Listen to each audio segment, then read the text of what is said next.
One India के digital platform पर आप सभी का स्वागत है। मैं हूं आपके साथ कामिनी झा। इस वक्त जनवरी का आखिरी वक्त चल रहा है और दिल्ली में सर्दी भी लगातार बढ़ती जा रही है, लेकिन इन सब के बावजूद दिल्ली की जो गलियां हैं वहां गर्मी है। गर्मी इसलिए है क्योंकि 5 फरवरी को जनता अपने मतों के अधिकारों का प्रयोग करने जा रही है और इसी को लेकर तमाम राजनीतिक पार्टियां जमीन पर पसीना बहाती हुई दिखती हैं, चाहे आम आदमी पार्टी हो, चाहे कांग्रेस हो, चाहे भारतीय जनता पार्टी हो। इसके साथ साथ उत्तर प्रदेश की मुख्यमंत्री रही पूर्व जो मायावती है, उनकी पार्टी भी दिल्ली में मैदान में उतर चुकी है। ऐसे में मेरे साथ मेरे सहयोगी हैं, इन सभी से बात करेंगे और जानने की कोशिश करेंगे कि आखिर दिल्ली की हवा किस ओर है। सबसे पहले हर्ष, मेरा आपसे सवाल है। देखिए, दिल्ली में जिस तरीके से खबरें आ रही, क्योंकि लगातार मुद्दे जो है 2 दिन से ज्यादा वहां टिकते नहीं दिखते हैं। पूर्वांचल वाला मुद्दा आया, लगा कि ये चलेगा, लेकिन तुरंत फिर वो मुद्दा बदल जाता है। मुद्दा फिर मतलब माता लक्ष्मी, फिर राम भगवान पे, हिंदू मुस्लिम पे, और आज की अगर बात की जाए तो पंजाब मुद्दा चल रहा है और पंजाबियों की भावना जो है वो मुद्दा चल रहा है। तो क्या लग रहा है, क्योंकि दिल्ली का इस बार का जो चुनाव है वो बाकी पिछले चुनावों से काफी अलग दिख रहा है। बिल्कुल। देखिए कामिनी, सबसे पहले अगर हम दिल्ली के चुनाव को उठाते हैं तो सबसे जो अहम चीज हमको देखने में मिलती है कि मुख्यतः आमतौर पर दिल्ली का जो हमने पिछले 2 से 3 चुनाव थे वो त्रिकोणीय रहे हैं, लेकिन कहीं ना कहीं इस बार मुझे मुकाबला द्विपक्षीय नजर आता है, जिसमें मुख्यतः बीजेपी और आम आदमी पार्टी के बीच मुझे लग रहा है ज्यादा करके टक्कर होने वाली है। क्योंकि कांग्रेस का देखिए कुछ ऐसा समय रहा है कि देखिए ऑफ कोर्स उनके पास शीला दीक्षित के जो बेटे हैं वो एक चेहरा है संदीप दीक्षित, लेकिन उनके अलावा मुझे नहीं लगता उनके कांग्रेस के पास कोई बहुत बड़ा चेहरा है। देवेंद्र यादव अगर हम छोड़ दे तो वो नॉर्थ दिल्ली के इलाके में एक बड़ा चेहरा माने जाते हैं, आपको बात साइड में, लेकिन उनके अलावा मुझे नहीं लगता कि दिल्ली में कांग्रेस के पास कोई बहुत बड़ा चेहरा बचा हुआ है। वहीं हम अगर देख रहे हैं तो बीजेपी कोशिश कर रही है कि कोई ना कोई एक चेहरा इस बार उसकी तरफ से स्टैब्लिश हो सके। वो चाहे आप वीरेंद्र सचदेवा उठा लें या फिर आप साहिब सिंह वर्मा के जो पुत्र हैं प्रवेश वर्मा उनको उठा लें, तो इस तरह के रमेश धुड़ी हैं, वो भी देखिए अपने आप में एक बड़ा चेहरा थे। लेकिन हर्ष, जैसे आपने अभी चेहरे की बात की, तो अगर आप दिल्ली की सड़कों पर जब आप और हम घूमते हैं तो देखते हैं आम आदमी पार्टी अरविंद केजरीवाल जी का चेहरा लगाती है और बगल में लिखती है कि हमारे पास तो चेहरा है, हम मतलब राजधानी की जनता को बता रहे हैं कि आपके मुखिया ये होंगे जो आपके लिए काम करेंगे, आप इनसे सवाल पूछेंगे। लेकिन इसके साथ साथ भारतीय जनता पार्टी लिख के क्वेश्चन मार्क लगा दिया जाता है कि आपका चेहरा कौन है। बिल्कुल। देखिए कामिनी, हमने बहुत पहले भी देखा है बीजेपी कहीं ना कहीं स्ट्रेटजी रहती है अन्य राज्यों में भी, चाहे उत्तर प्रदेश में चुनाव है जहाँ पे वहाँ उनकी सरकारें नहीं थी, ऐसे बहुत से राज्य, इनफैक्ट आप मध्य प्रदेश उठा लीजिए, आप हरियाणा उठा लीजिए, राजस्थान उठा लीजिए, ये भी कुछ ऐसे इलाके रहे हैं जहाँ पे बीजेपी को क्वेश्चन किया गया है कि आखिर चेहरा कौन है, जहाँ पे उन्होंने सीएम कैंडिडेट डिक्लेयर नहीं किया है। तो ये कोई हम पहली बार नहीं देख रहे हैं। हो सकता है बीजेपी की ये स्ट्रेटजी मेरे ख्याल से दिल्ली में उतनी सक्सेसफुल नहीं हो, क्योंकि देखिए आम आदमी पार्टी की तरफ से अरविंद केजरीवाल जो है वो अपने आप में मैं ये नहीं कहूँगा सिर्फ एक प्रादेशिक चेहरा, पर वो अपने आप में एक राष्ट्रीय चेहरा बन के उभरे हैं। तो उनका जो फेस है वो फेस वैल्यू बहुत ज्यादा है, उस पर डिपेंडेंसी बहुत ज्यादा है आम आदमी पार्टी की, लेकिन बीजेपी के पास ऐसा कोई चेहरा नजर नहीं आता दिल्ली में कम से कम। क्योंकि अगर हम उठा के देखें तो मेरे ख्याल से सुषमा स्वराज के पास बीजेपी के बाद एक हर्षवर्धन को अगर उठा लें तो उसके बाद बीजेपी के पास एक बार को किरण बेदी का एक चेहरा आया था। तो जो अनसक्सेसफुल रहा हो, मतलब एक बार ही ये हुआ है कि वो चुनाव में किसी चेहरे के साथ उतरे और जनता ने उन्हें स्वीकार नहीं किया। मेरा आपसे मोहसिन सर ये सवाल है, देखिए जिस तरीके से स्ट्रेटजी आपको, हमें तमाम लोगों को पता है जो राजनीति की खबरें देखते हैं या फिर राजनीतिक लोग हैं, उन लोगों को पता है कि बीजेपी की स्ट्रेटजी रहती है वो चेहरे के साथ नहीं उतरती है। लेकिन दिल्ली में जिस तरीके से आम आदमी पार्टी चेहरे को लेकर सवाल उठा रही है, क्या लगता है कि बीजेपी अगर हारती है तो वो सिर्फ चेहरा ही फैक्टर होगा जिसकी वजह से वो पीछे रह जाएगी? देखिए, इसमें कामनी 2 चीज है। जैसा हर्ष ने भी जिक्र किया, मैं उससे बिल्कुल सहमति रखता हूँ कि भारतीय जनता पार्टी अकेली ऐसी पार्टी है।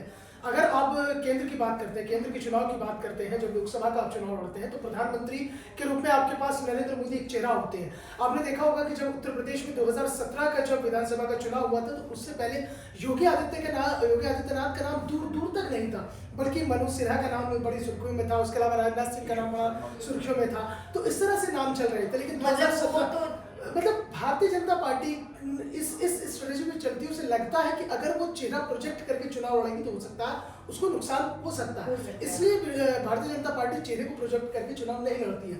मध्य प्रदेश में बड़ा शोर मचा शिवराज सिंह चौहान, लेकिन एक नया नाम निकल कर सामने आ जाता है। राजस्थान में नाम चलता है वसुंधरा राजे सिंधिया का, लेकिन एक नया नाम निकल कर सामने आ जाता है। इसी तरह से आप हरियाणा में लीजिए तो चौंकाने वाले नाम भारतीय जनता पार्टी देती है। जहां तक दिल्ली का सवाल है, अगर दिल्ली में भारतीय जनता पार्टी अगर कहीं दूसरी नंबर पर पहुंचती है और पहले नंबर पर और बड़ी पार्टी बनकर अगर आम आदमी पार्टी को बढ़ती है तो इसमें चेहरा तो बड़ा फैक्टर होगा ही, लेकिन एक दूसरा फैक्टर जो मुझे लगता है कि आम आदमी पार्टी ने जो एक नीचे तबके के लेकर जाकर काम किया, जो प्रवासी दिल्ली में रह रहे हैं, चाहे हम बिहार की बात करें, चाहे हम दूसरे राज्यों की बात करें, जो दूसरे राज्यों से आकर जो वहाँ पर निचले जो तबका रह रहा है, जो बिलो पॉवर्टी लाइन से नीचे का जो तबका रह रहा है, वो आज भी आम आदमी पार्टी के वोटर के रूप में देखा जाता है, चाहे वो फ्री बिजली की बात करें, चाहे वो फ्री पानी की बात करें। लेकिन हाँ, एक छोटी सी बात और कहना चाहूँगा कि जैसे ये शराब नीति घोटाले में जैसे अरविंद केजरीवाल सलाखों से बाहर आए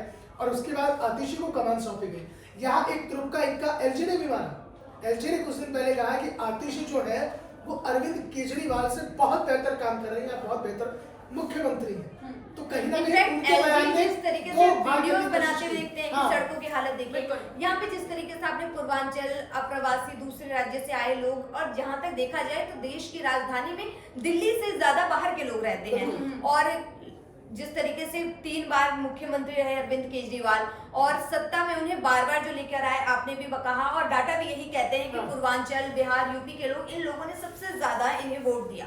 उसके बाद में जिस तरीके से बिहार के जो मिथिलांचल के लोग हैं उसमें जो झा सरनेम है उनको लेकर जिस तरीके से राजनीति करते हुए आम आदमी पार्टी दिखी, क्या लगता है इसके बावजूद भी आम आदमी पार्टी को ये लोग वोट देंगे? देखिए, ये बहुत बड़ा सवाल है। अभी देखिए चुनाव, ये कहा जाता है कि जो चुनाव होता है, चाहे वो विधानसभा का चुनाव हो, चाहे वो लोकसभा का चुनाव हो, चुनाव पल पल बदलता है। चुनाव इनफैक्ट जो है वो वोटिंग से एक रात तक पहले तक बदलता है, और ये भी कहा जाता है कि वोटिंग से पहले की जो रात होती है वो राजनीतिक दलों के लिए कही जाती है कि ये रात पहली है और ये रात आखिरी है। तो जहां तक आपने मिथिलांचल की बात की है, तो कहीं ना कहीं मुझे लगता है कि ये वोट बैंक 2 ध्रुवीकरण पर नजर आएगा। भारतीय जनता पार्टी को भी ये वोट बैंक जाएगा और आम आदमी पार्टी को भी ये वोट बैंक जाएगा, क्योंकि जिस तरह से बिहार के अंदर जो गठबंधन करके एक साथ आए हैं, तो कहीं ना कहीं नीतीश कुमार के ऊपर एक बड़ी जिम्मेदारी होगी कि इस वोट को वो कन्वर्ट करा सके। लेकिन जहां तक मैंने जिक्र किया, जो पूर्वांचल है, जो अभी भी जो निचला तबका है, वो अभी भी कहीं ना कहीं आम आदमी पार्टी की उन नीतियों के साथ चल रहा है।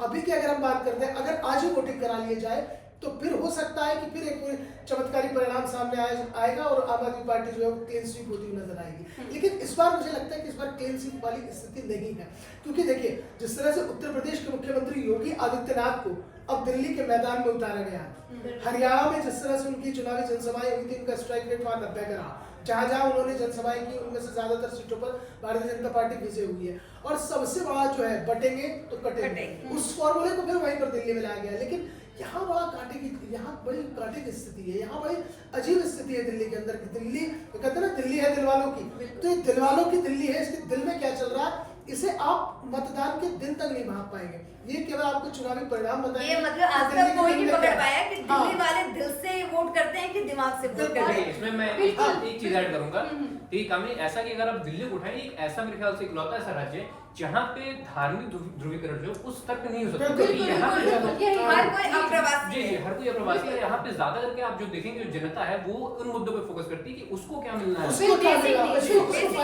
क्योंकि हर कोई देखिए दूसरे अपने राज्य को छोड़ के जब किसी राज्य में जाता है तो वो मेहनत करने, पैसे कमाने इस चीज के लिए। कामिनी जी, मैं एक चीज और ऐड करना चाहूंगी। दिल्ली एक ऐसा राज्य है जहाँ पर हम लोग ये नहीं बोल सकते कि यहाँ पे उत्तर प्रदेश से लोग रह रहे हैं, बिहार से रह रहे हैं या और अन्य राज्यों से। यहाँ पे हर राज्य के लोग रहते हैं, हर चाहे वो शिक्षित हो चाहे वो अशिक्षित हो, हर यहाँ पर एक मिक्स कल्चर के लोग कह सकते हैं हिंदुस्तान ना, एक हिंदुस्तान दिल्ली में पूरा हिंदुस्तान को पूरी दुनिया के अंदर। मतलब देखिए जिस तरीके से सोशल मीडिया पे आप और हम जो वीडियोस देखते हैं कि साउथ दिल्ली की लड़कियां और ईस्ट दिल्ली की लड़कियां, किस तरीके से डिफरेंस दिखाया जाता है। देखिए जिस तरीके से आपने भी बोला कि पल पल राजनीति, तो पल पल राजनीति दिल्ली में बदलती हुई दिखती है, हर रोज राजनीति और मुद्दे बदल रहे हैं। तो देखिए इस वक्त सोशल मीडिया पे जो नरेला है, वहां के जो विधायक हैं शरद चौहान आम आदमी पार्टी से, उनका मतलब उनका जो वॉइस है वो वायरल हो रहा है, जिसमें वो शराब नीति को लेकर कह रहे हैं कि मैंने मनीष सिसोदिया जी से बोला था कि इससे तो नुकसान होगा। उन्होंने बोला कि अगर ये नहीं करेंगे तो हम बाकी के चुनाव कैसे जीतेंगे।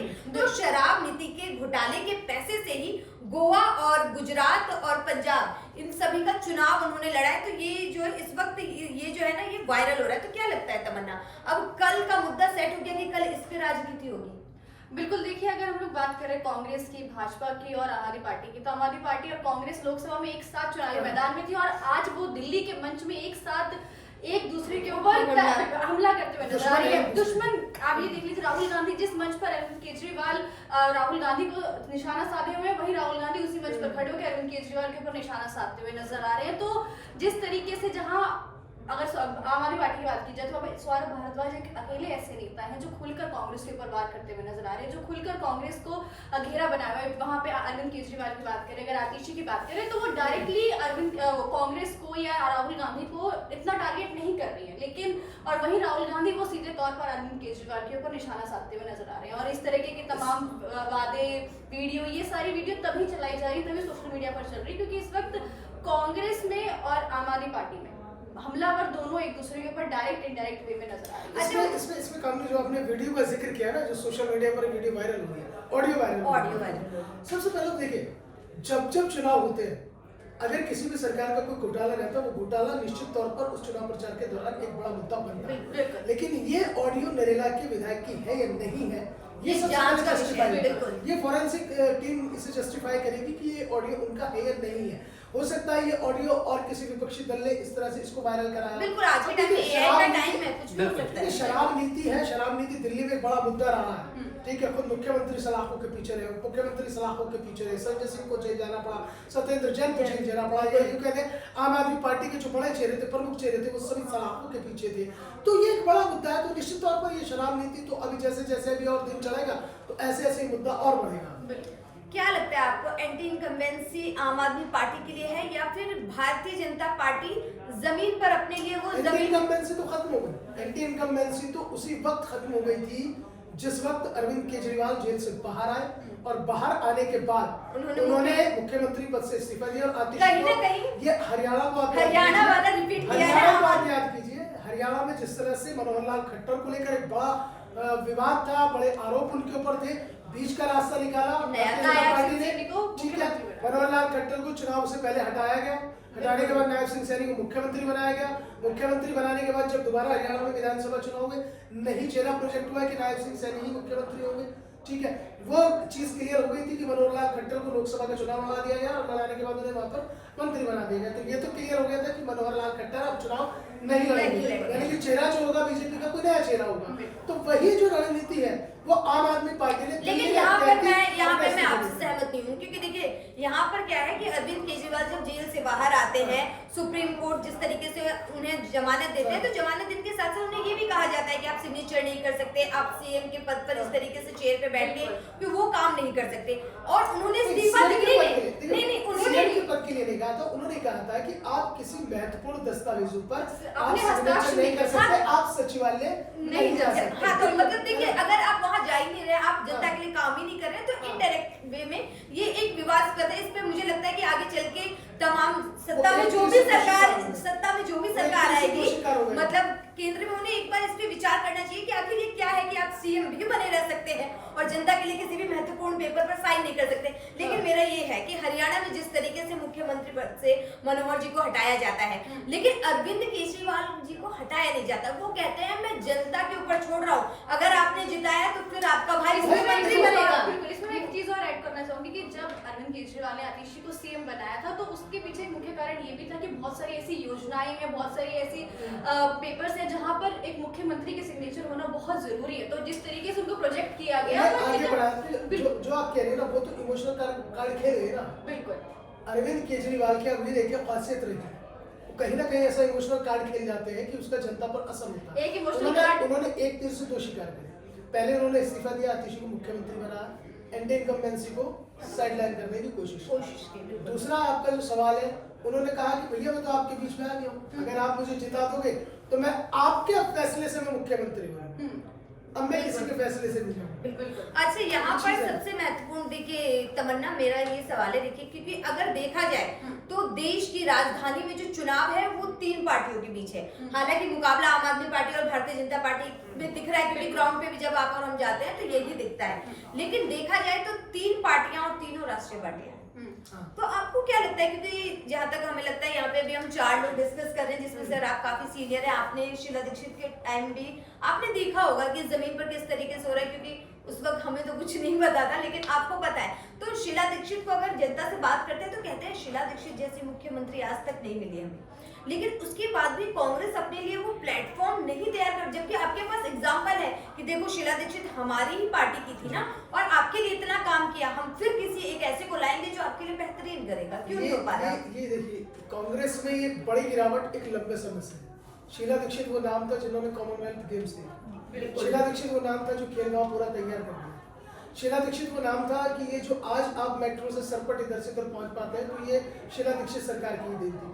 तो शीला दीक्षित जो थी बड़ी उदारवादी नेता थी और बड़े ही मतलब वो विकास का, जिसे कहते हैं विकास का एक चेहरा थी, तो वो बड़े ही उस तरह से राजनीति करती थी। और देखिए जब से अब मैं कहूँगा कि जो बड़े चेहरे अब इस दुनिया में नहीं रहे हैं, चाहे आप प्रणब मुखर्जी को देखें, प्रणब मुखर्जी राष्ट्रपति इस देश के रहे हैं, उनके जैसा लीडर कांग्रेस के पास न कभी था न कभी होगा, मुझे नहीं लगता आने वाले समय में भी होगा, क्योंकि उनकी इतनी दूरगामी उनकी दृष्टि थी कि वो हर चीज़ को बड़ी नज़दीक से देखते थे। तो कांग्रेस के अंदर जो गाहे बगाए, कोई माने या ना माने, चाहे कांग्रेस के अंदर से भी आवाज़ उठती रही, चाहे गुलाम नबी आज़ाद उस आवाज़ को लेकर पार्टी के बाहर चले गए, चाहे ज्योतिरादित्य सिंधिया चले गए, मिलिंद देवड़ा चले गए, जितिन प्रसाद चले गए, तमाम बड़े चेहरे कांग्रेस के चले गए, केवल इसलिए आपके पास लीडरशिप नहीं है। ना आपके पास लीडरशिप है, ना आपके पास जो आपने विकास की इतनी नई ऊंचाइयां इस देश को दी, चाहे देश की राजधानी दिल्ली को दी है, आप उन्हें कैश नहीं करा पाए, आप कुछ बना नहीं पाए। हर्ष को हाँ जी, मैं इसमें की ऐड करूंगा। आप देखिए कांग्रेस को एक हमने यहाँ से लेके नॉर्थ से लेकर साउथ तक की चीज हमने देखी है कि उनके जो बहुत सीनियर लीडर होते हैं, कांग्रेस कहीं ना कहीं उन पर ही ज्यादा भरोसा करती है। वो शायद नए चेहरों को मौका नहीं देती। वो चाहे आप सिद्धारमैया को उठा लीजिए कर्नाटक में, वो चाहे आप अगर यहाँ पे आती हैं हरियाणा की तरफ या इधर आते हैं तो बिल्कुल बिल्कुल आप भूपेंद्र सिंह हुड्डा चलते हैं, बिल्कुल भूपेंद्र सिंह हुड्डा को उठा लीजिए। आप फिर राजस्थान निकल जाते हैं तो वहाँ पे आप सिर्फ अशोक गहलोत के ऊपर भरोसा करते हैं। वही चीज अगर आप मध्य प्रदेश में तो आपने सिर्फ कमलनाथ को चेहरा बना के रखा है। तो वो जो एक लीडरशिप क्राइसिस रही है वो कहीं ना कहीं कांग्रेस को मेरे ख्याल से पिछले 2-3 दशकों से काफी हर्ट कर रही है। बिल्कुल डेफिनेटली इसके लिए तो मैं भी एग्री करूंगी, क्योंकि देखिए जब आप कंटिन्यूअसली काम करते हैं किसी के लिए काम, जब हम भी काम करते हैं और हमें अगर एप्रिशिएशन ना मिले या हमें वो चीजें ना मिले जिसके लिए हम हैं कैपेबल हैं, तो फिर बुरा लगता है कि, और ऐसे में लोग फिर और बैकअप कर लेते हैं। कारण है कि हरियाणा कांग्रेस के हाथ से निकल गया, और क्योंकि आपसी लड़ाई की वजह से दिल्ली में भी ऐसा रहा था कि जब शीला दीक्षित थी उसी समय से कांग्रेस के ऊपर करप्शन की चार्जेस लगना शुरू हो गए। तो मेरे ख्याल से वो एक समय ऐसा था जहाँ पे कांग्रेस को अपना शीला दीक्षित का कौन होगा उत्तराधिकारी ये सोचना शुरू कर देना चाहिए, जिसका जवाब आज तक भी कांग्रेस ढूंढ नहीं पाई। दिल्ली में कौन होगा रिप्लेसमेंट शीला दीक्षित, और यही कमोबेश स्थिति कांग्रेस की उत्तर प्रदेश के अंदर भी, उत्तर प्रदेश के अंदर एक लंबे समय से हाशिए से उभरने की कोशिश कर रही है कांग्रेस। कभी इसकी वैसाखी के सहारे चलती है, कभी उसकी वैसाखी के सहारे चलती है। नहीं तो एक वक्त ये हुआ करता था कि कांग्रेस की तूती बोला करती थी, कांग्रेस की कोई लहर थी, लेकिन आज कांग्रेस तरस रही है, कहती भैया इतनी सीटें दे दो, इतनी सीटें दे दो। और इसमें मोहसिन जी मैं एक चीज और ऐड करना चाहूंगी कि जिसकी लाठी के सहारे वो चल रही है, अगर अखिलेश यादव की हम लोग बात करें तो अखिलेश यादव भी यहाँ पर दिल्ली चुनाव में आम आदमी पार्टी को सीधे तौर पर समर्थन देते हुए नजर आ रहे हैं। वो जो एक दो बेटों का नाम चल रहा है उत्तर प्रदेश में लोकसभा चुनाव में, दो लड़कों का, तो वो दो लड़के आज दिल्ली चुनाव में साथ नजर ही नहीं आ रहे। तो अखिलेश यादव का पहले बयान आ गया था कि समाजवादी पार्टी दिल्ली में उसके साथ जाएगी, जो एक मजबूत स्थिति में चुनाव लड़ता हुआ नजर आएगा। तो देखो एक मैसेज तो यहाँ से ये भी चला गया, ये भी बड़ा दिलचस्प है, एक मैसेज तो यहाँ से ये भी चला गया कि भैया कांग्रेस के लिए ये संदेश दे दिया है समाजवादी पार्टी ने कि आप ये मानो कि आप कमजोर हो, आप दिल्ली में ही कमजोर हो। और ये मैसेज भी है कि 2027 के लिए तैयार हो, क्या कर रहे हो आप। तो खैर इस तरह की हमारी चर्चा में मैं यही जानना चाहता हूँ लबोला, आपको अब क्या लगता है वन बाय वन कि जो दिल्ली का चुनाव है, आम आदमी पार्टी भाजपा के बीच में तो है ही, लेकिन अभी की जो स्थितियां हैं क्या बन रही है दिल्ली के सिर पर दोबारा से? क्या केजरीवाल को आप पर ताज नजर आ रहा है या फिर दोबारा से क्या कमल खिलने की स्थिति? अगर एक पहले हर्ष बताइए। मैं अगर शुरू करूं, देखिए मेरे हिसाब से दो चीजें, भाजपा की वापसी के लिए दो चीजें बहुत जरूरी है। तो कांग्रेस का बहुत मजबूती से दावेदारी पेश करना बहुत जरूरी है। अगर कांग्रेस उस स्थिति में रहती है जहां वो आम आदमी पार्टी का वोट शेयर, क्योंकि देखिए बीजेपी का जो वोट शेयर है बहुत लॉयल होता है। बीजेपी के हमने अक्सर करके देखा कि जिन राज्यों में जहां पे भी वोट शेयर रहा है वो जल्दी इधर उधर नहीं जाता है। लेकिन बिल्कुल अगर जो भटकने की अगर हम ये चीज देखते हैं तो कहीं ना कहीं कांग्रेस और आम आदमी पार्टी के बीच हो सकती है अगर कांग्रेस बहुत मजबूती से ऑन ग्राउंड उतरती है। तो दूसरा ये है कि बीजेपी के लिए दिल्ली में देखिए बहुत मुश्किल की चीजें रही है कि वो ज्यादा करके वो सीटें होती है जहाँ पे जो इनकम पॉश इलाके कह रहे हैं, जहाँ पे अपर मिडिल क्लास और मिडिल क्लास बहुत ज्यादा है या अपर क्लास बहुत ज्यादा है, वहाँ पे समस्या है लोग वोट करने नहीं निकलते, उनका वोटर कम निकलता है।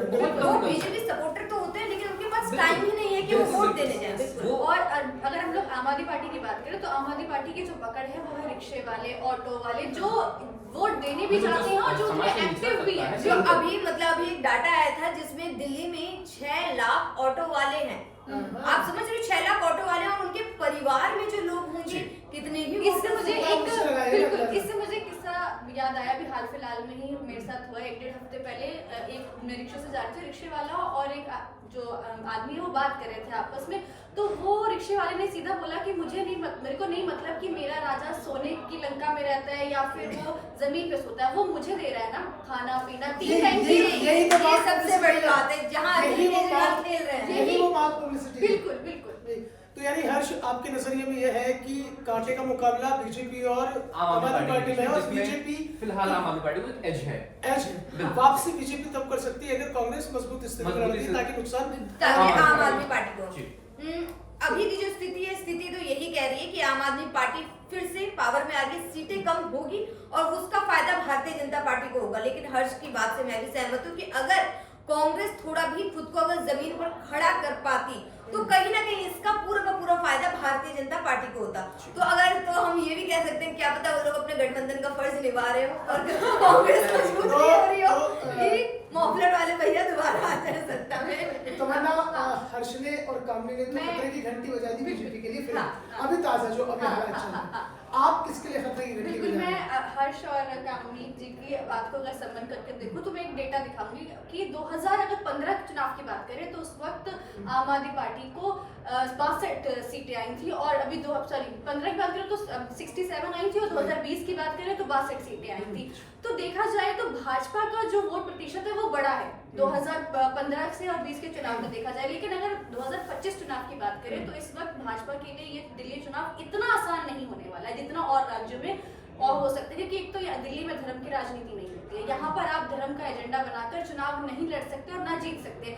यहाँ पर आप अपर मिडिल क्लास को नहीं, मिडिल क्लास को भी और जो नीचे तबके के लोग हैं उनको भी आपको टारगेट बनाना पड़ेगा। अगर आप आज एक ऑटो ड्राइवर या एक रिक्शे वाला या एक बस चालक ये बोल रहा है कि मुझे फर्क नहीं पड़ता कि मेरा राजा सोने की लंका में रहता है या वो एक छोटे मोटे घर में रहता है, मुझे खाने को दे रहा है, मुझे रहने के लिए दे रहा है, मेरे बच्चों को शिक्षा दे रहा है, वो मेरे लिए सबसे महत्वपूर्ण बात है। तो अगर आपकी ये माउथ टू माउथ अगर आपकी प्रमोशन हो रही तो इस प्रमोशन पे और इस तबके पे आपको काम करने की जरूरत है। देखिए, बड़ी बात यह है कि जहां तक चर्चा के लप्पड़ आपको देखते हो, अगर मेरा अपना नजरिया इस दिल्ली विधानसभा चुनाव को लेकर है, 2029 में लोकसभा का चुनाव होना है और अगर एज फैक्टर से देखते हैं तो प्रधानमंत्री नरेंद्र मोदी का ये आखिरी कार्यकाल चल रहा है, क्योंकि एज फैक्टर को अगर लागू करते हैं तो फिर 2029 के लोकसभा चुनाव के बाद कोई और चेहरा होगा।